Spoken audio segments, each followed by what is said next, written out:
말씀 보겠습니다. 디모데전서 5장 1절에서 16절입니다. 디모데전서 5장 1절에서 16절 한 절씩 교독하시겠습니다. 1절 늙은이를 꾸짖지 말고 권하되 아버지에게 하듯하며 젊은이에게는 형제에게 하듯하고 늙은 여자에게는 어머니에게 하듯하며 젊은 여자에게는 온전히 깨끗함으로 자매에게 하듯하라. 참 과부인 과부를 존대하라. 만일 어떤 과부에게 자녀나 손자들이 있거든 그들로 먼저 자기 집에서 효를 행하여 부모에게 보답하기를 배우게 하라. 이것이 하나님 앞에 받으실 만한 것이니라. 참 과부로서 외로운 자는 하나님께 소망을 두어 주야로 항상 간구와 기도를 하거니와 향락을 좋아하는 자는 살았으나 죽었느니라. 내가 또한 이것을 명하여 그들로 책망받을 것이 없게 하라. 누구든지 자기 친족, 특히 자기 가족들을 돌보지 아니하면 믿음을 배반한 자요 불신자보다 더 악한 자니라.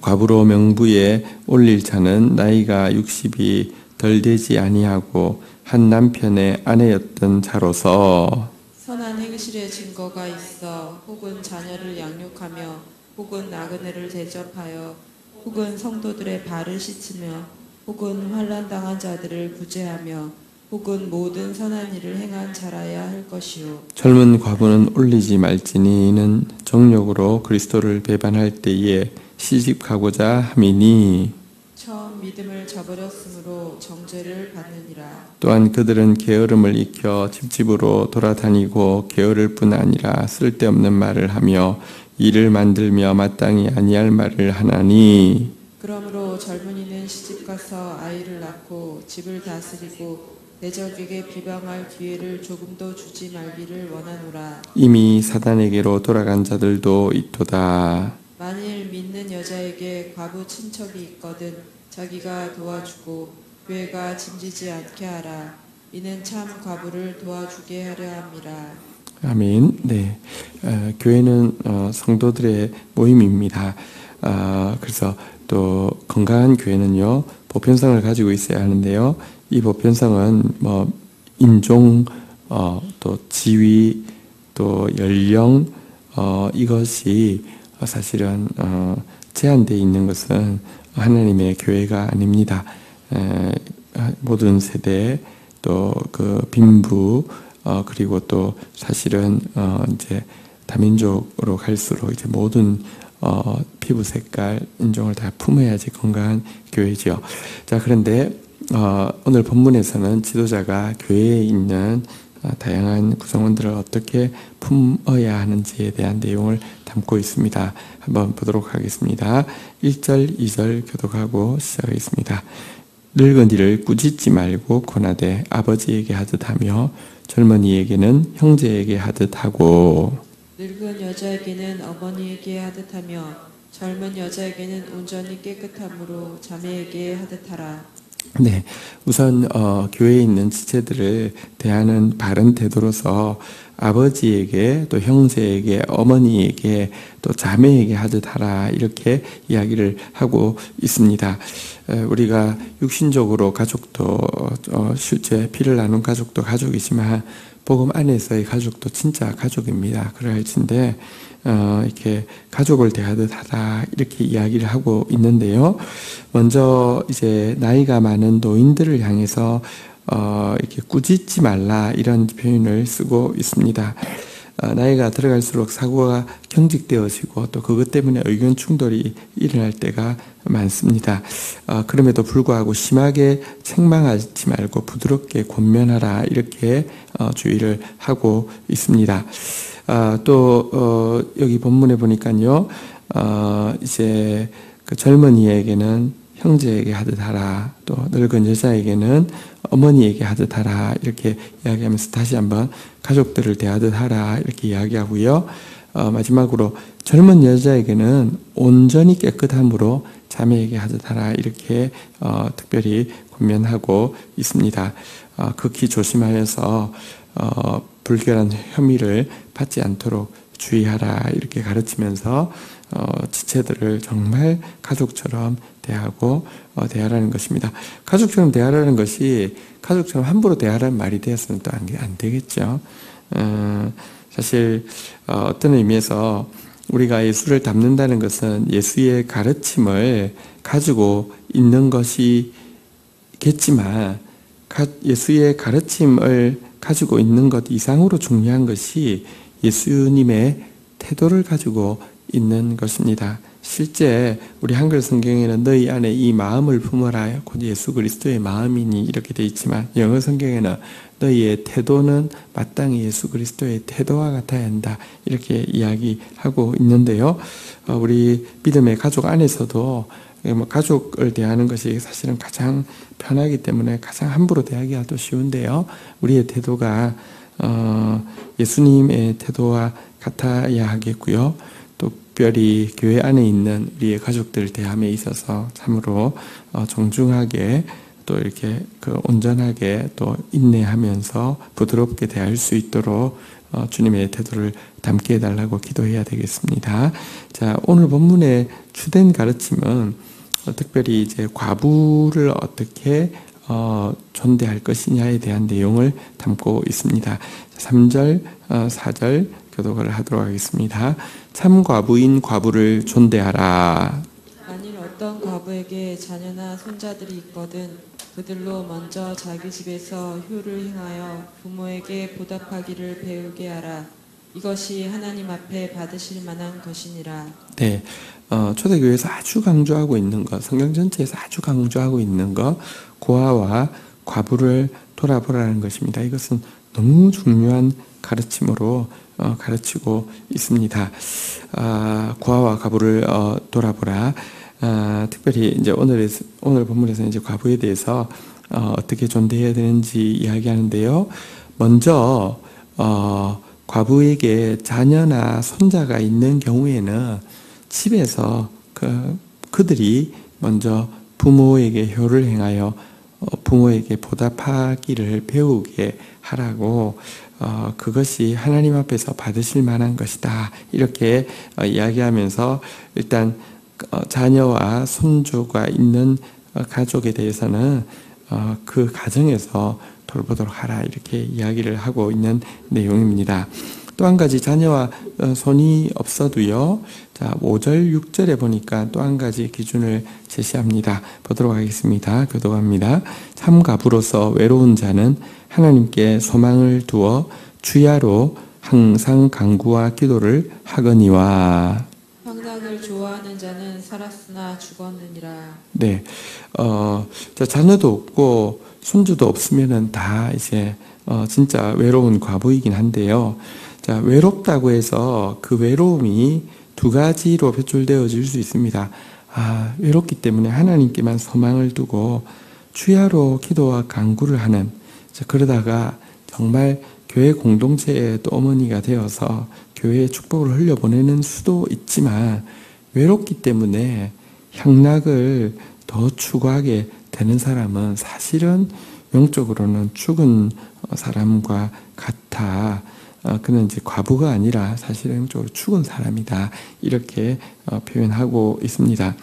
우리에게도 외로움의 문제는 굉장히 큽니다. 또 어떤 의미에서 우리가 다 범죄하여서 하나님으로부터 떨어져 있기 때문에 또 우리가 예수님을 믿음으로 알며 하나님과 하나가 되었지만 온전한 하나됨이 이루어지기 전까지는 외로움의 문제는 모두에게 있는 문제입니다. 아무도 자유롭지 못합니다. 그러나 그 외로움이 우리로 하여금 하나님께 소망을 두게 하여서 외롭기 때문에 더 기도하게 하는 사람이 있는가 하며 틈만 있으면 향락을 향해서 나아가게 만드는 그런 외로움도 있습니다.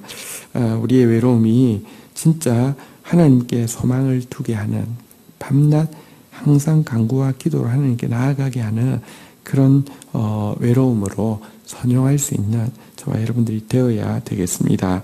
자, 7절, 8절에서 또 한 가지 기준을 제시하고 있는데요. 이것은 과부를 이 과부가 있는 가정의 자녀와 또 친지들에 대한 명령입니다. 교독하겠습니다. 내가 또한 이것을 명하여 그들로 책망받을 것이 없게 하라. 누구든지 자기 친족, 특히 자기 가족을 돌보지 아니하면 믿음을 배반한 자요 불신자보다 더 악한 자니라. 네, 특별히 성도들이 명심해야 될 것이 있는데요. 과부를 존대하는 것도 좋고 고아를 돌아보는 것도 좋은데 정작 한 걸음 떨어진 고아는 돌아보면서 자기 친족이나 자기 가족에 대해서는요, 이렇게 제대로 돌아보지 않는다고 하면 이런 사람은 믿음을 배반한 자다. 이런 사람은 불신자보다 더 악한 자다라고 이야기를 하고 있습니다. 사실은 한 걸음 떨어진 사람을 돌보는 것은 어떤 의미에서 좀 더 쉬울 수 있습니다. 왜냐하고 하면 특별히 아는 사람도 아니고 특별히 알고 싶은 사람도 아니기 때문에 그냥 구제하듯이 할 수 있습니다. 그러나 가족은 사실은 부딪히는 관계이기 때문에 힘들고 어려우니까 그냥 도외시하고 밖에 사람들에게는 좋은 사람이라고 평판을 듣는데 가족들에게는 가장 매정한 사람이라고 평판 들으면서도 자기는 좋은 사람이라고 생각할 수 있습니다. 하나님은 이렇게 바보가 아닙니다. 하나님 다 보고 계십니다. 가장 가까이 있는 곳에서부터 우리의 사랑이 흘러갈 수 있어야 합니다. 물론 이 표현이 나는 내 가족도 절대로 못 돌보는데 밖에 사람 어떻게 돌봐 이러면서 우리의 이기심과 우리의 사랑 없음을 합리화하고 확대된 이기주의로 자기 가족들만 막 물고 빨고 하면서 이러라는 뜻은 절대 아닙니다. 기독교의 사랑은 그 넓이가 점점 넓어 가야지만 됩니다. 주님은 우리 밖에 있는 양무리를 향해서 어떻게 사랑해야 되는지, 열방의 민족을 향해서 어떻게 사랑해야 되는지 계속 돌아보게 하셨습니다. 이 일에서 우리가 균형이 굉장히 많이 필요합니다.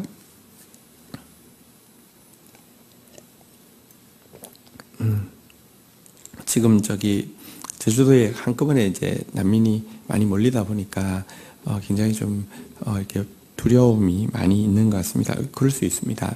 또 이제 난민을 심사해서 받아들이는 정책에 대해서 이렇게 집단적으로 몰린 적이 없기 때문에 어떻게 처리해야 될지 혼란이 있는 것 같습니다. 그럴 수 있습니다.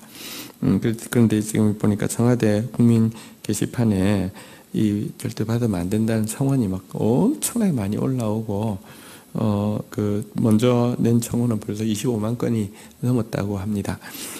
근데 이제 그 청원을 기독교 쪽에서 주도를 하고 있어서, 이건 좀, 이게 난민 정책에 대해서, 여러분 보십시오. 지금 이제 미국이 난민 정책에 대해서 아주 그냥 강하게 해가지고, 이렇게 아이를, 악질적인 그 난민들이 아이를 먼저 이렇게 아이를 데려와서 동정을 받아서 들어오게 하려고 아이를 이용한다고 하면서 아이를 분리해가지고 수용소에 아이를 놓고 이래가지고 문제가 되는데 트럼프가 하도 이상한 사람이어서 계속 그렇게 하겠다고 이야기하는데 여러분 지금 온 세계가 사실은 하나님께서 지으신 한 민족이고요. 또 난민들이 웬만하면 진짜 살 수가 없어서 이렇게 쫓겨나온 사람들입니다. 상황을 정확하게 잘 보고 그리고 또 국제적으로도 기준이라는 게 있잖아요. 그죠? 우리는 싫어. 그러면 전부 다 싫지. 누가, 좋아할 사람이 어디 있습니까? 게다가 기독교의 정신이 고아와 가부, 나그네 돌아보라는 것이 기독교 정신인데, 그걸 앞장서서, 안 된다. 그렇게 하면서 혐오를 퍼뜨리고, 혐오를 퍼뜨리는 데 있어서 거짓된 정보라도 힘을 모으는데 합당하다고 하면 어떻게든지 거짓된 정보까지 퍼뜨려서 그래서 그 일에 앞장서서 기독교가 나선다는 것은 도대체 기독교가 뭘 믿는 건가? 두려움을 이기는 사랑을 믿는 것이 기독교고요. 또 사실은 이 매정함과 냉정함을 녹이는 섬김을 믿는 것이 기독교일진데 그래서 어쨌든 우리가 1차적으로는 그러나 사랑은요, 예수님도 그러셨잖아요. 복음이 예루살렘과 온 유대와 사마리아와 땅끝까지 이르라고 그랬습니다. 오늘 본문에서는 자기 가족, 친족을 돌보는 것부터 사랑의 실천이 시작되어야 된다고 했습니다. 그러나 그 끝이 사실은요, 이렇게 영혼을 향해서 만민을 향해서 나아가는 것이 또 그리스도의 사랑입니다. 사랑이 미움을 이길 수 있도록 사랑이 두려움을 이길 수 있도록 또 사랑이 실질적으로 우리 눈앞에 보이는 여러 가지 갈등들과 고통들을 넘어설 수 있는 더 온전한 사랑, 큰 사랑 받도록 하는 것이 답입니다. 자, 이제 구체적으로 참 과부에 대해서 아주 세세히 설명을 시작하고 있는데요. 이것은 다시 이야기하지만 초대교회에 있어서 그러니까 이 돌봄, 그러니까 이 과부나 고아와 같은 최약자, 나그네와 같은 최약자를 돌보는 것에 얼마나 많은 비중을 두고 있었는지를 잘 보여주는 반증이라고 할 수 있습니다. 사실 초대교회에 집사제도가 생긴 이유도 다름이 아니라 과부를 어떻게 공개를 잘할 것이냐 때문에 집사가 생긴 것이죠. 그 정도로 초대교회 공동체의 역량의 아주 많은 부분이 고아와 과부, 나그네 돌아보는 데 집중되어 있다는 것을 잘 알 수 있습니다. 한번 좀 보도록 하겠습니다. 자, 이제 9절, 10절 교독을 하겠습니다. 과부로 명부에 올릴 자는 나이가 60이 덜 되지 아니하고 한 남편의 아내였던 자로서 선한 행실의 증거가 있어 혹은 자녀를 양육하며 혹은 나그네를 대접하며 혹은 성도들의 발을 씻으며 혹은 환난 당한 자들을 구제하며 혹은 모든 선한 일을 행한 자라야 할 것이요. 자, 이 교회가 관리하는 과부의 명부, 정말 어머니처럼 모시면서 끝까지 책임지는 과부의 명부 관리가 굉장히 중요한데요. 자, 명부 관리를 위해서 몇 가지 기준이 제시됩니다. 첫 번째는 나이가 60이 넘어야지만 여기에 해당할 수가 있고요. 두 번째는 한 남편의 아내였던 자만이 또 해당이 되었고요. 세 번째는 이런 이제 그냥 나이나 또 결혼과 관련된 이 부분이 아니라 이제 실제 삶에서의 부분인데요. 선한 행실에 대한 사람들의 증언이 있어야 하는데요. 증거가 있어야 하는데요. 자녀를 잘 양육하였던 사람, 또 나그네를 잘 대접하거나 또 성도들의 발을 씻기고 성도들의 상처, 문제, 아픔, 고통들을 잘 껴안은 사람, 혹은 또 환난 당한 사람을 구제한 사람, 모든 종류의 선을 행한 이 선에 대한 증거가 있어야 되는 사람이다. 이렇게 이야기하고 있습니다. 한번 따라하겠습니다. 선한 행실, 선한 일을 행한 자, 사실 하나님께서 우리를 구원하신 목적은요, 선한 일을 특별히 열심 내는 선한 일에 특별한 열정을 가진 특별한 백성 되게 하기 위함이라고 성경이 기록하고 있는데요. 어쨌든 선한 행실이 있던 사람을 교회가 어머니로 모셔서 끝까지 책임져야 한다. 이렇게 이야기를 하고 있습니다. 몇 가지 예외상 안 되는 상황들을 이야기하고 있습니다. 11절, 12절, 11절부터 14절 교독하도록 하겠습니다. 11절부터 14절 교독하겠습니다. 젊은 과부는 올리지 말지니 이는 정욕으로 그리스도를 배반할 때에 시집가고자 함이니 처음 믿음을 저버렸으므로 정죄를 받느니라.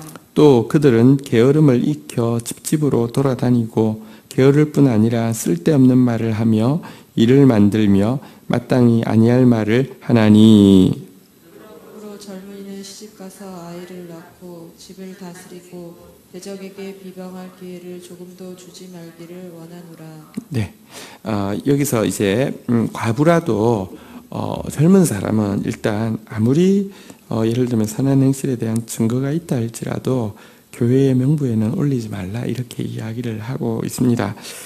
왜냐고 하면 자기도 일종의 이것이 서원과 같이 이제 교회 공동체의 과부의 명부에 올라간다는 것은 교회의 영적 의미로서 이제 그리스도를 신랑 삼고 또 이제 기도와 간구로서 또 성도들을 섬기는 일로서 자기의 남은 생애를 드리겠다 이런 서원과 같은 것인데 이 서원을 사실은 이렇게 배반할 수 있는 여지가 많기 때문이고요. 결혼하는 게 아무 문제 없지만 처음부터 이 서원을 하고 들어왔는데 만약에 결혼을 하게 된다고 하면 그것은 처음 믿음을 저버린 것이기 때문에 그리스도를 배반하는 것이고 또 정죄를 받을 수 있는 일이기 때문입니다.